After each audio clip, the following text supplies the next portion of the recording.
Last year in 2021, I lost my self-control when it came to sugar consumption. I started snacking and having dessert again. On top of that, I live near Magnolia, so that didn't help.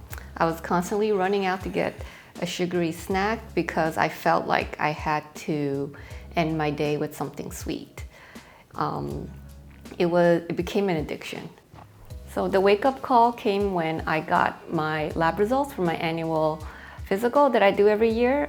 My A1C came back as 5.5, which is still in the normal range, but the pre-diabetes range is 5.7 to 6.4, and being that close to the pre-diabetes range was too close for comfort for me. I decided to, as a New Year's resolution, to cut down on my sugar consumption. I did it cold turkey. In a way, it was sort of easy for me to do because most of my added sugar is from dessert as opposed to drinks and actual food. So starting in January, I cut out all dessert.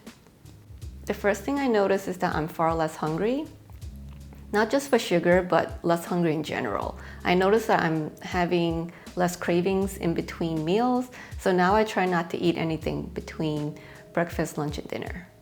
I also noticed that I'm having a lot more energy, more than I used to. It's because I'm not having these big swings in my blood sugar anymore.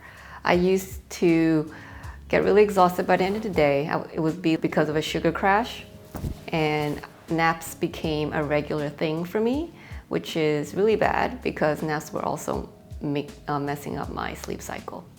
Moving forward, I'm only going to have sweets and desserts socially, kind of like how people drink socially. I'm only going to have desserts socially when I'm out with friends.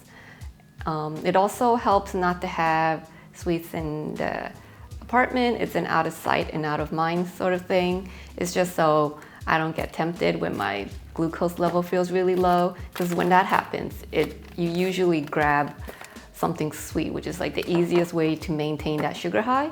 So having that out of the apartment keeps you from falling off the bandwagon, which is my goal, to make things easier for myself.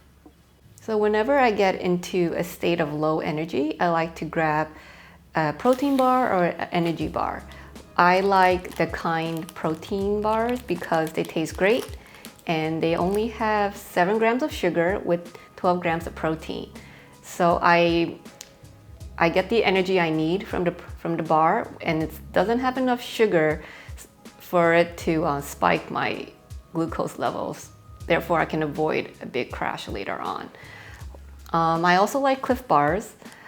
Clif Bars have more carbs than the Kind bars, but I usually have those as a breakfast replacement.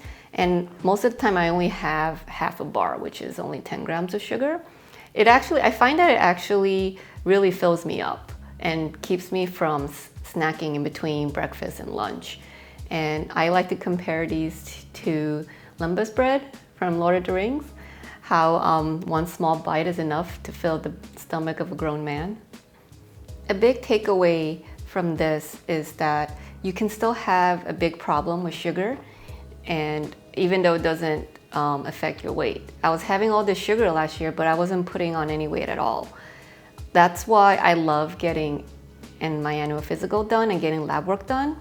I work really good with metrics because I believe that whatever doesn't get measured doesn't get managed.